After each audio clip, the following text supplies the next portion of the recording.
Sunday brunch के 21वें episode में आप सभी का स्वागत है। अगर आप किसी खास खबर के बारे में जानना चाहते हैं तो आप स्क्रीन पर रेफर करके डिस्क्रिप्शन में दिए गए न्यूज चैप्टर से डायरेक्टली उस टाइम स्टैम्प पर जा सकते हैं। शार्क टैंक के क्रिटिक्स और शार्क्स के बीच में मुठभेड़ हो रही है। पिछले ही हफ्ते अश्नीर ने कहा था कि शार्क टैंक के जजेस शार्क्स नहीं डॉल्फिन्स हैं, और अब दूसरी तरफ से जवाब आ चुका है। दरअसल शार्क टैंक के कई फाउंडर्स ने शिकायत की है कि शो पर उन्हें शार्क्स ने जो फंडिंग कमिट की थी वो उन्हें नहीं मिली है, और कई केसेस में डील क्लोज होने के 10 महीने भी लग जाते हैं, फिर भी उसके बाद भी कई बार डील कैंसिल हो जाती है या तो पैसे नहीं मिलते हैं। इस पर अश्नीर ने कहा था कि शार्क्स को जल्दी फैसले लेने चाहिए। अगर वो इतना वक्त लेते हैं एक डिसीजन बनाने में तो वो शार्क्स थोड़ी हुए, वो तो डॉल्फिन हुए। उनके मुताबिक शूटिंग शुरू होने से पहले ही शार्क्स को एस्क्रो में फंड्स रख देने चाहिए। एस्क्रो में मतलब किसी थर्ड पार्टी के पास पैसों की कस्टडी रहेगी। जब डील हो जाएगी उनके पैसे रिलीज हो जाएंगे। तो अश्नीर को जवाब देते हुए अनुपम ने पोस्ट डाला जिसमें शार्क के इर्द गिर्द कुत्ते भौंक रहे हैं। अब आपको समझाने की जरूरत नहीं है कि अनुपम किसको कुत्ता बोल रहे हैं। उन्होंने पोस्ट में शार्क्स पर लगे सारे आरोपों को भी कॉल आउट किया।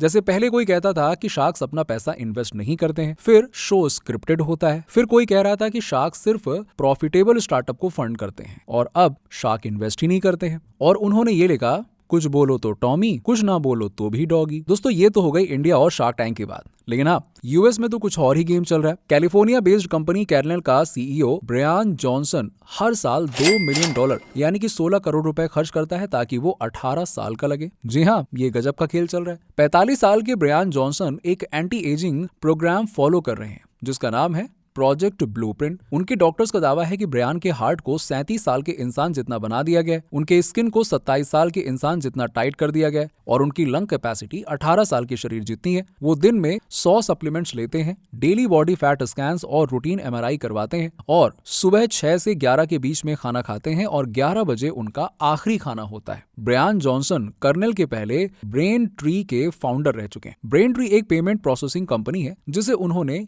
eBay को $800 मिलियन में बेच दिया। अब दोस्तों फिर से बात करते हैं इंडिया की। 2023 में इंडिया के स्टार्टअप को बहुत बड़ी मार लग गई। आधा साल बीत गया है और अभी तक 2023 में एक भी यूनिकॉर्न रजिस्टर नहीं हुआ है, और ये बड़ी हैरानी की बात है। जनवरी से जून तक स्टार्टअप की फंडिंग 70% से गिरी है, और मार्केट इंटेलिजेंस फर्म ट्रैक्शन के मुताबिक इन 6 महीनों में स्टार्टअप ने सिर्फ 5.48 बिलियन की फंडिंग उठाई है, जबकि पिछले साल इसी दौरान स्टार्टअप्स ने $19.5 बिलियन की फंडिंग उठाई थी। वीसी फर्म A91 पार्टनर्स के मुताबिक इंडियन स्टार्टअप इकोसिस्टम को औकात से ज्यादा कैपिटल मिला है, और इसी वजह से वीसी फर्म्स उसी कंपनी पर पैसे लगाने लगे हैं जिसमें उन्होंने पहले ही इन्वेस्ट किया हुआ है, और फिर फाउंडर्स और बड़े बड़े वैल्यूएशन मांगने लगे। हालांकि कुछ स्टार्टअप्स के केस में मामला अलग है और उन्हें फंडिंग भी मिली है। Noida based study abroad edtech platform leverage EDU ने $40 मिलियन की सीरीज सी की फंडिंग उठाई है। Princeton based language testing conglomerate education testing service यानी कि ETS के साथ उनके पुराने इन्वेस्टर ब्लूम वेंचर,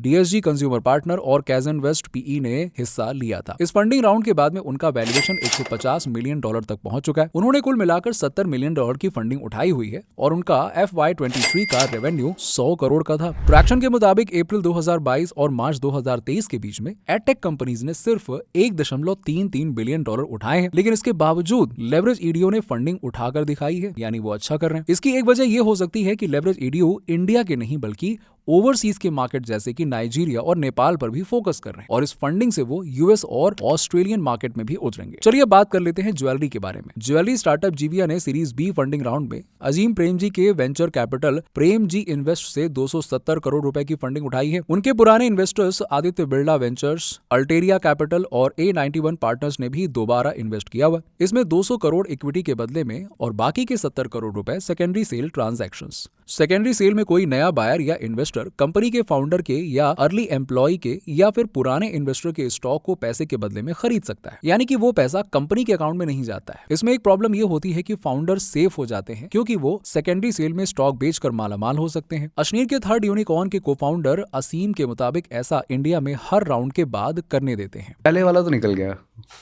और फाउंडर ने भी बना लिया बढ़िया। वैसे फाउंडर कहाँ बना पाते हैं यार, बहुत लेट बना पाते हैं। सेकेंडरी राउंड तो निकलते ही है ना, हर राउंड पे अपना सेकेंडरी शेयर्स तो बेचते हैं। बहुत टाइम बाद निकलता है, इतना आसान थोड़ी है। नहीं, every round, after every round they sell secondary shares यार। गौतम अडानी के कॉन्ग्लोमरेट अडानी ग्रुप की renewable power company qualified institutional placement यानी कि QIP से 12,300 करोड़ रेस करने वाले हैं। कंपनी के बोर्ड मीटिंग में इस प्लान को अप्रूवल मिला है। QIP से एक इंडियन लिस्टेड कंपनी पब्लिक को शेयर इशू कर सकती है, वो भी बिना मार्केट रेगुलेटर्स को प्री इशू फाइलिंग सबमिट किए हुए। हिंडनबर्ग के क्राइसिस के बाद में अडानी किस तरह से कमबैक करने का सोच रहे हैं। अब देखिए, इंडिया में ना एक बहुत ही मजेदार बात सामने आई है। गांव में रहने वाले लोग शहरों में रहने वाले से ज्यादा अमीर हो सकते। इंडिया के सुपर रिच फैमिलीज में 5 गुना इंक्रीज दिखाई देगा और वो इंडिया के शहरों से ज्यादा गांव से आने वाली है। जी हाँ, गांवों में ये ग्रोथ 14.2% से हुई है, जबकि शहरों में सिर्फ 10.6% है। गांव में लोग कमर्शियल एग्रीकल्चर बिजनेस और नॉन एग्रीकल्चर एक्टिविटीज में इन्वॉल्व हो रहे हैं और जब गांवों में एंटरप्रेन्योर्स बनेंगे तब वहां पर बिजनेस का निर्माण होगा और नौकरियों का निर्माण होगा। यूनियन कैबिनेट ने digital personal data protection bill 2022 को अप्रूव किया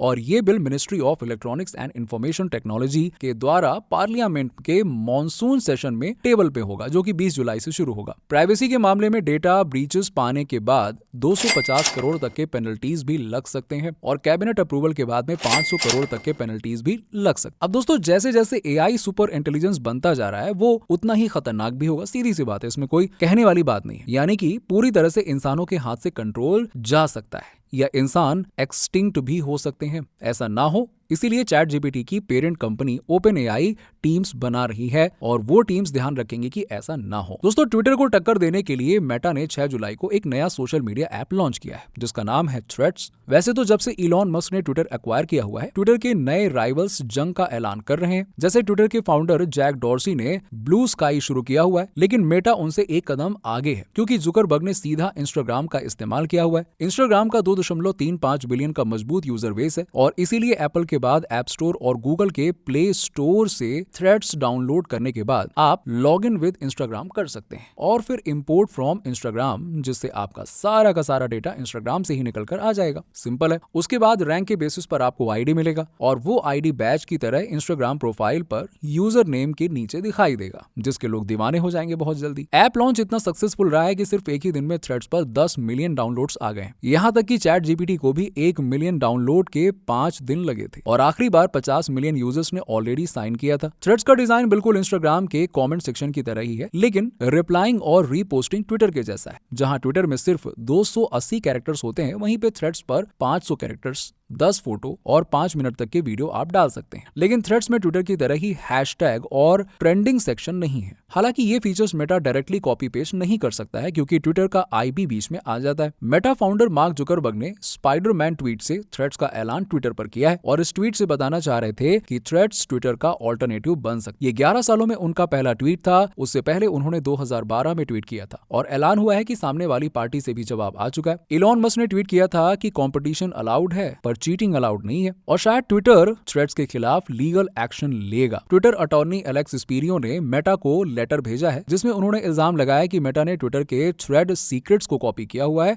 और एम्प्लॉयज को पॉच किया है। दोनों कंपनीज अब एक दूसरे से भिड़ रही हैं, लेकिन अपीरेंटली उनके ओनर्स भी भिड़ने वाले हैं। दोनों टेक बिलियनियर्स ने केज फाइट के लिए मंजूरी भी दे दी है। लास वेगास नेवादा में बेस्ड MMA फ्रेंचाइजीज UFC में ये फाइट होगी और UFC प्रेसिडेंट डाना वाइट ने बताया है कि अगर ये फाइट सच में हुई तो इस फाइट से $1 बिलियन का रेवेन्यू बनेगा। डाना वाइट ने यह भी कहा है कि दोनों इस फाइट के बारे में काफी सीरियस हैं, ये कोई मजाक नहीं है और ये UFC के इतिहास की सबसे बड़ी फाइट होगी। इसके अलावा फ्लिपकार्ट के 24,000 एम्प्लॉयज को $700 मिलियन का कैश पे आउट मिलने वाला है और ये पे आउट जुलाई 31 तक डिसबर्स हो जाएंगे। इसरो जुलाई 14 को चंद्रयान 3 लॉन्च करने वाला है और ये इसरो का तीसरा लूनर लॉन्चिंग मिशन होगा। जुलाई 13 से जुलाई 19 तक इसरो के लिए बेस्ट पीरियड, तो वहीं पे अगर 13 को उन्हें सही लगा तो अगले 6 महीने तक कभी भी लॉन्च शेड्यूल हो सकता है। 22 जुलाई 2019 में चंद्रयान 2 लॉन्च हुआ था, लेकिन 6 सितंबर 2019 में विक्रम लैंडर क्रैश हो गया था। फेलियर एनालिसिस रिपोर्ट के मुताबिक क्रैश की वजह एक सॉफ्टवेयर ग्लिच था। मिशन फेल होने के बाद इसरो चीफ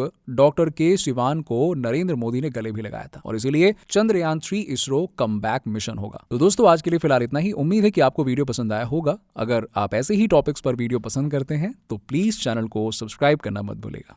चलिए मिलते हैं आपसे अगले वीडियो में।